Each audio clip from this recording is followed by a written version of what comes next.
Hi, all. Welcome to another exciting episode of SkillUp Career Talks by LLRI, where we connect students with real world insights from industry leaders to help them mold their career.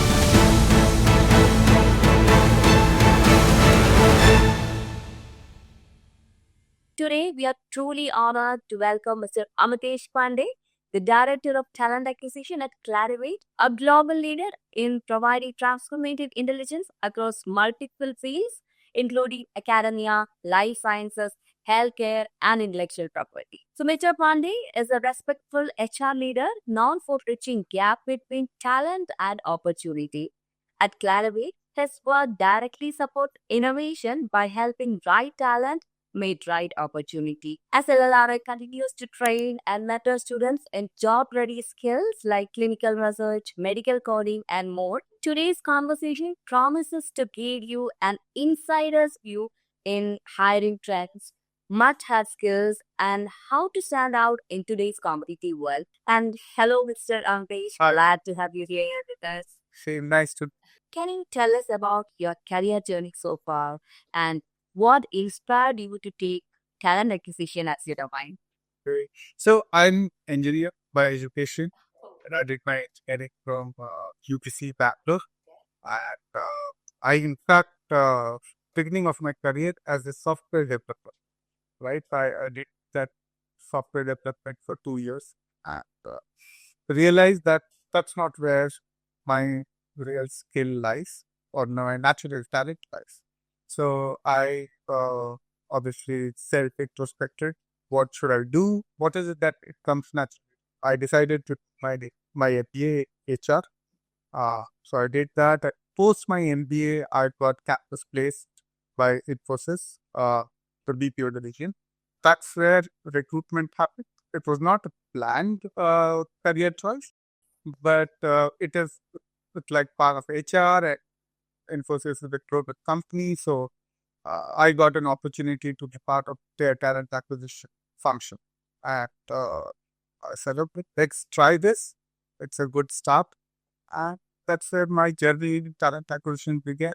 And it's almost now 18 years. So that step has made all the difference, right? Oh, yes, yes. The conscious choice was move away from software suite, right? Because that obviously when you do engineering, everyone thinks that, okay, the first preferred career option is software development. And I did that for 2 years. So it's not that I took a what you call decision without actually going through. So I worked as a developer for 2 years, realized that it's not my natural talent, and then made a conscious decision to move into HR, and obviously talent acquisition was then I got a filling process. I started. I enjoyed doing it. I think that was very critical. I took 2 years, first 2 3 years. I enjoyed that thrill in talent acquisition. It's very uh, tangible. Like the output is very tangible. To hire people, it shows they come, they do their work, we get back directly to the organization. So that really clicked with me. And every week we have we have this onboarding at Monday. Okay. So every Friday you have those butterfly in your stomachs that will the candidate who we have selected will that person join or not there. Okay. Right. So that thrill kept me going. As you said, it has been 18 years, your journey. And what are some major hiring trends that you see in life sciences and healthcare doing right now? Healthcare and life science service it's right now is a very growing uh, industry segment. There are a lot of companies which are expanding rapidly. But I really want to tell you there's slight difference between the life science and the healthcare. Every time I've seen a lot of people they clump both the industry, but there's slight difference. So life science, I would say it is more specific, and I would say the growth is slightly less. Okay. There are not many opportunities. There are there, but it is slightly slow growing industry when you compare it with healthcare. The healthcare is one which is really moving very fast. So I believe uh, industry will grow, but compared to healthcare, it is slightly more slow. But the skill required in both the industry is the new age skills, the data analytics, right? Yes. Of this entire industry, it generates a lot of data, a lot of real world data. So technical skills are required, regulatory skills are required. The industry is going fast, especially the healthcare. As the industry is growing and it's going with the trend, so which roles are in high demand at Clarivate or similar global companies right now? So you would see a lot of roles in what you call data analyst or healthcare data, but you see a lot of data analyst roles who have healthcare and pharma background. So we call them as healthcare research, healthcare and research data analyst. That role is very very common in Clarivate, outside Clarivate also. You get a lot of roles with regard to regulatory compliances, medical coding roles by people. I think that role is also very, very common, especially the way health, right? Last but not the least, in this domain, the big data, people with big data skills, their MX skills, GenAI skills, right? As I said, but their title industry generate a lot of data. Correct. So we need people who can make sense of the data and get data, analyze it and give it to the management of this industry or this company for them to make a decision. In your experience, how has definition of a job-ready candidate has changed over the past 5 years? If I look back, right, 10 years back or 5 years back, the job ready was somebody who can speak Correct. good English, right? Somebody who has basic understanding of Microsoft Office, right? And that's a little bit of domain if it is there, it's good. Otherwise, most of the industry is ready to train people in the domain. Uh, once they join. But at least the students should come with basic communication and basic Microsoft Office skills. However, what has changed in recent day at the last 1 or 2 years, there is also an expectation now that people should learn coding, irrespective of whether they are joining a technical uh, career or a non-technical career, or a little bit of understanding of how the coding is done, see, little bit of understanding of how the AI, specifically Gen AI, is used. I think that has become now a necessary skill. So if the students equip themselves, I think they would be in a very preferred line, or I would say they would be preferred for the job that somebody not equip themselves with these kind of skills. So it's more of an addition. You are known for shaping workplace culture. So, how important is soft skill training for career success? I would actually rate it very high, and it, at least the beginning may be higher than the domain skills as well. The domain skills can be trained to get people trained into that, and these are very important skills like basic interpersonal, right, communication, articulation, right. Again, a lot of people, what you call, miss to or combine communication with articulation. Articulation, sorry. How are you able to express your thoughts, your ideas, your understanding to another person, right? Yes. So you might be very good in your domain, right? Could be an excellent software developer, but a software developer gets a requirement from another department, right? They build software for some other people, right? If they are not able to explain what they have built, or if they are not able to understand what is the requirement, Yes. then they will not be able to do their job properly, right? So articulation is very important, right? Confidence, yes, plays a huge role. And confidence, obviously, it's an output. It comes with your understanding of things, right? The more you are aware, the more you understand the topic of discussion, the confidence falls. Right? So confidence is again as a soft skill very important. How do you uh, deal with it? And it's not your passing children, interpersonal skills, right? Okay. How do you talk? How do you have a emotional situations? I think those are the soft skills which are very important. And I feel uh, anybody who is preparing join an organization, apart from their regular subject knowledge, if they can spend some time uh, in developing these skills, because these take long time. Uh, many many organizations, they will probably give a very short course, 2 days, 3 days, but that is obviously it's a certification batch. People need to, I believe, spend dedicated some time, like they prepare for their general subject every semester. I think the students should spend 1 hour to every day in building these skills. And, it's very important. Yes. For the success. So the same preparation, the amount they put into the effort they put into the major domain should be carried to the soft skills as well, right? Absolutely. Yeah. It is as important as technical. Technical skill aspects. So what are the some common skill gaps that you notice in fresh graduates during requirement time? Communication, I would say, is the major gap still. Most of the colleges, and sometimes we do see that in tier one cities and colleges in tier one cities as well. There are a lot of students who are not able to communicate or even explain basics of what they have done. The other thing which sometimes what you see, lack of research. I think that's something is missing.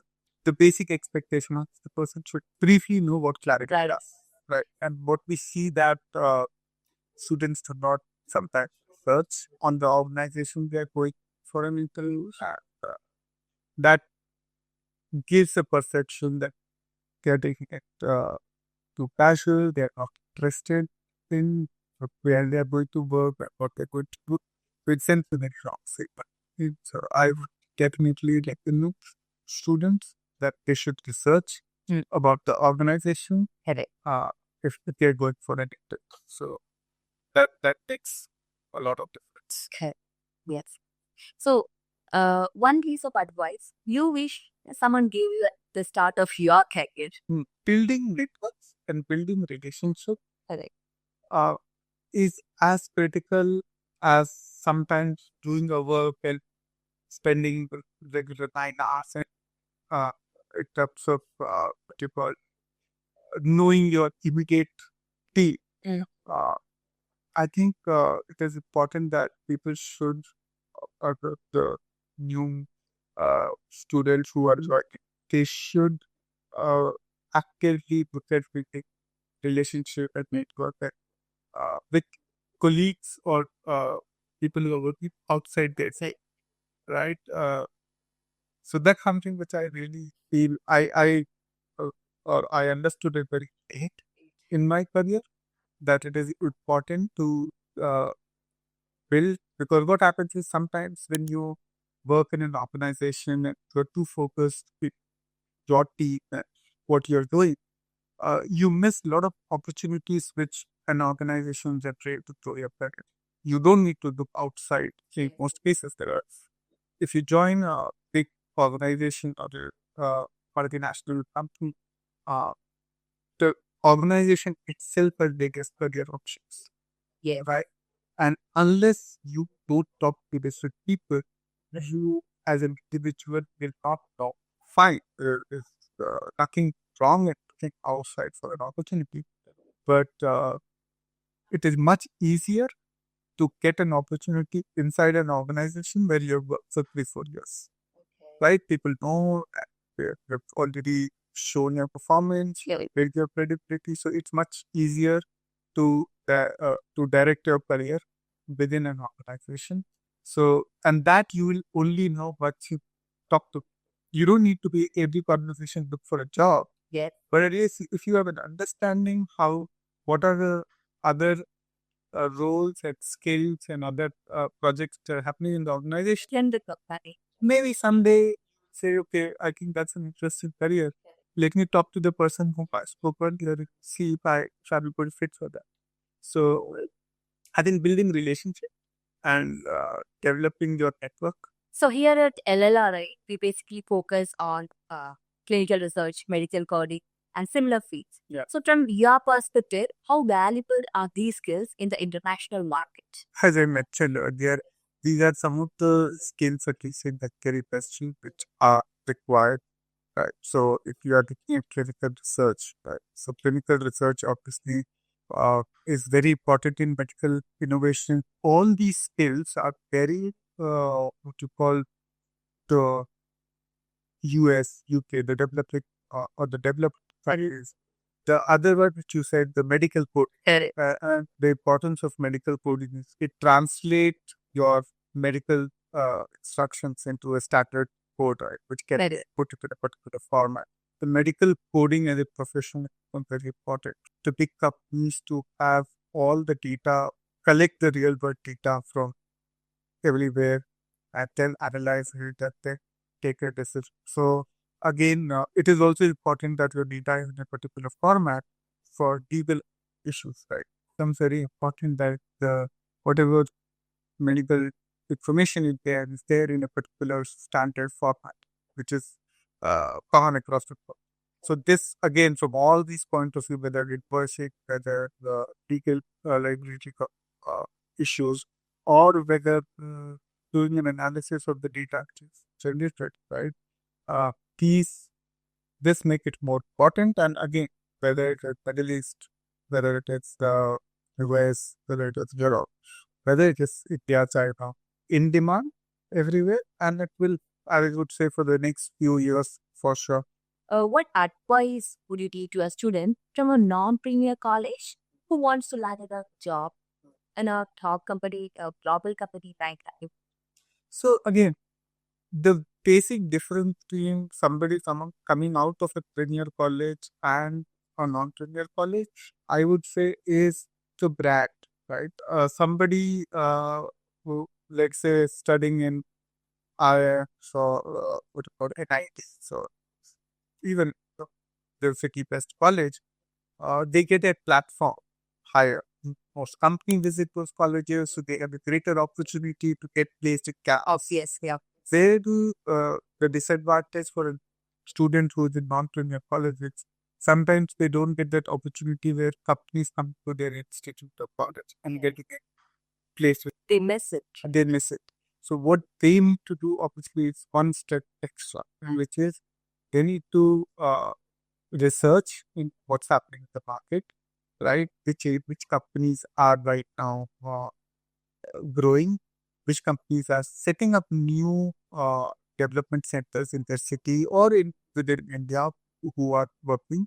They need to constantly research where the vacancies are there and they need to apply, right? That is what, which is second thing is what happens is when you apply, obviously we have about it seen is we have problem of plenty, right? There are too many students for every job, we get too many applications. So how do you stand out in, let's say, for a job? How to stand out? I think that is very important. So again, I say and I focus that students should do research, right? And they always have to do that extra effort. So when you do a research, right, which companies are high, go to Naukri, go to LinkedIn, or go to any other database, right? When you are looking at a particular job posting, right, or particular job advertised, always try to find out, okay, who has posted this job, right? How many jobs have been posted by this sub the past similar? What is the frequency of these type of jobs so that you can then product prepare? As I said, if you get to know, okay, who has posted, you can write a nice cover letter and directly send a email to the recruiter saying that, hey, I've come across this job. This is my qualification. These are my predictions. And why I think I would be a good fit for this role. Again, this is extra effort. Again, I'm saying some people will be lucky where they are in a good career institute where the recruiter is coming to them. Correct. But for people who are not trainers, sometimes they have to take this extra step to get noticed. And they need to reach out to the recruiters in the various companies and say that I'm fit for this role. As you said, the non-previous college students, they don't have to get really worried, right? Just an extra effort matters. If you build skills, Correct. right? If you work on the skill, there are enough opportunities in the market, especially in healthcare and life science. Yes. So I don't see shortage of jobs as a disadvantage for any student. There are enough jobs. Uh, People need to, or students need to really work with the skills. Also, the building up of skills, also the presenting it through CV, it's also very important, right? So, how can students build their CVs and LinkedIn profiles as to better showcase their potential? So I would say, obviously, right now, the world of Gen AI, there are a lot of tools available, free tools available. Uh, how to make your resume, right? How to format your resumes. Right? It takes maybe 30 minutes to put an effort and make your resume, right? What to format, right? And that is very important. But where it should take time is the content of the resume. Correct. So that people have to really work. And I would really advise people to be authentic. What we are also seeing is sometimes students inflate their resumes and put stuff which they have not done. And then in the interview, they are not able to really answer Correct. what they've put in the CV. So take your time in building the content of the resume. Once the content is there, and the content has to be authentic, right? Once the content is there, it takes 30 minutes to format your resume. Formatting your resume is as important as putting right and authentic content. Your resume need to stand up. It need to look professional, right? Uh, Sometimes I see resumes coming as biodata, right? Nobody is interested in the biodata. This is the profession. So it is important that the content is correct, authentic, but well formatted so that it stands out. And there are a lot of tools available for the free tools available. You can search Google and it will help that format. You should, everyone should have profile on LinkedIn. I think it is a great tool to showcase your what you call profile, your education, your career, and all. And these days, LinkedIn has also built a lot of AI help you in uh, creating a tagline, creating a profile summary. Uh, Obviously, the content has to be the authentic one. So you don't have to work or you don't have to modify your content. But I mean, whatever content is of your profile is there, LinkedIn can help you. It actually helps these days, what you call putting it in a right language, right, which can attract recruiters, right, or get right keywords which can help in getting your resume. LinkedIn AI features to build your profile on LinkedIn. But again, my advice is always whether your resume, whether your LinkedIn profile, or any other, your the content and the information what you put has to be authentic. It is something which you have done it and what you can explain. Okay, so that's something that is very very critical while doing this. But yeah, these tools can really. So, how important are certifications or short term courses when compared to these traditional degrees? Again, for traditional degree is required. Correct. I would say again, most of the organizations they do put that barrier or they put that threshold that they need graduation, Correct. right? So importance of traditional degree or acquiring a traditional degree is cannot be diminished, right? And it also the regular course, 3-year course, it I do believe it is required. It builds discipline, Correct. what you call repetitiveness. It is very important, but the habit of repeating is very important. If you need to have a long-term success, you should be able to repeat your performance. And I believe the education 3 year traditional degree gives that repetition every day. Get up, go to college, study for whatever 6, 7 hours, come back every quarter, give an exam, right? So 3 years. So it builds that habit of repetition and endurance. However, the additional courses, right, certifications is also equally important, right? Now, what the certification and the courses do is it gives you that very focused, very specific knowledge on a particular topic, right? And it also gives, or for organization or for a recruiter, it gives a validity saying that okay, this student has completed this certification or this course. So the person has again refreshed and gained additional knowledge or more deeper knowledge uh, to acquire that skill, and that really uh, give the preference. So, okay, I don't say that, oh, if you don't do certification, you will not get a job. Yeah, you will still get a job. But doing a certification, doing a short-term course is what makes you different, or what makes you stand out in a pool of, like, say, 100 applicants or 400. These courses, the certification makes your CV stand out, and you get in a preferred light of candidates. Right? So it really helps to shorten your effort in searching jobs or searching career. There are some common mistakes that the students will make and preparing for later. So, what do you think? Researching about the company, I think it's very critical that they need to know where they've applied and what that company does. Right? It's very important to build a career uh, is there. So that's one thing, obviously, I see a lot of people make that mistake. The second mistake which I sometimes see is that your presentability matters when you go in interview. Yeah. Right? How do you present yourself? How everybody is stressed, everybody sometimes get nervous, but how do you control that?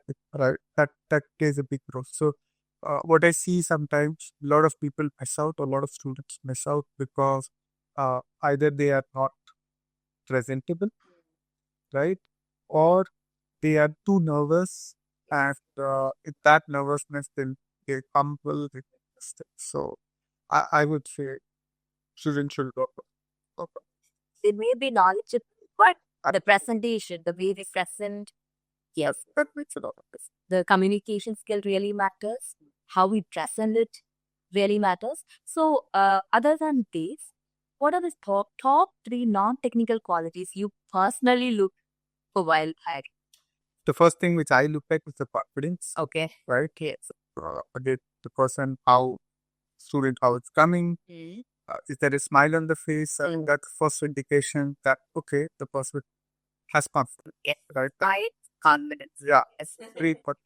Well, the moment you are nervous, you obviously fumble, and the smile goes away very quickly, right? So I do look at confidence, which is very important, and that you get to know in the first minute or so when you are interacting with students. The second is clarity of thoughts, right? How you are structuring your response. Is the person logical? Is student, like if I ask a complex question or a long question, is the student breaking down that to smaller part and looking at logically and explaining in a particular sequence or in a particular process, right? Thought process. Thought process. That matters a lot because that gives me an indication that, okay, if tomorrow this candidate or student join the company and is in an ambiguous situation, which is a reality, every day kids are ambiguous, Okay. the student will be able to succeed, will be able to break down the complex situation into smaller problems and then get a solution. So clarity of thought is very important. And third, I generally look at is awareness, right? in the interview, because that's very important that the student is coming in the sense which organization, what domain they are getting to, what are the trends if that basic, it need not be subject matter, what happening in the work, like if a healthcare or life science, at least they should have a basic understanding of, okay, which are the top companies in this healthcare industry or life science industry, what are the new thing happening in this industry. So I think that also gives, if they are aware, if they are able to, what we call display that, yes, they know those, they know these things, it gives an indication that a person is right. Correct. Right? Or person is keeping uh, his or her eyes in her scope. Right? So also they're very good at learning or adapting. All these skills are very important. I do the pet these three things, which is must have. Be updated about their own history is very important. So, one book or resource or you recommend for students trying to enter the corporate world? So again, I would say one is read newspapers, read blogs, look at what is happening in the industry. There are a lot of groups on LinkedIn as well, where healthcare group, vaccines group, where people talk what is happening. So one is be aware, keep reading on your industry segment where you want to start your career. That is very important. There are some books that people can read, mostly on the emotional intelligence or so there's an emotional intelligence book by Daniel Goleman, right? So that's I would recommend. They can read that book if they really want to manage the stress or manage the anxiety of joining a new corporate and how to cope with that. I think that good. But yeah, I would still say the more focus should be awareness. What message would you like to share with LLRI students and all the young professionals preparing to start their career? For the LLR students, keep up the good work. Continue to do the hard. Okay. There is no substitute for hard, right? And I think sometimes with the world of Gen AI, here things can be done at the click of a button. The hard work is missing. Correct. Or the propensity to do research is missing. And I would tell the students that do your research, right? It takes hard effort to do a proper research. Okay. So continue to do that and give time. Okay. You sometimes do not get success at the first step. Okay. You need to give time, right? Build your skills in a particular career, and maybe whenever you will succeed in that career, maybe 2 years, 3 years, give your time. And it is also important to note that students should not think that the first career is the last career. Correct. Okay, you should give time. We should put effort. But let's say it is not working out, and the students get to do that. Okay, this is not what naturally. They should look at, okay, what is the alternate other alternate skill I can pay, which I can then look at other careers. So keep your options open, but do the hard work, do the research, and continue to put effort in the right direction. So, thank you so much for your valuable insights, valuable time, and hope to see you soon again. Thank you for inviting me. It was a pleasure to be here, and see you soon. Thank you. Thank you.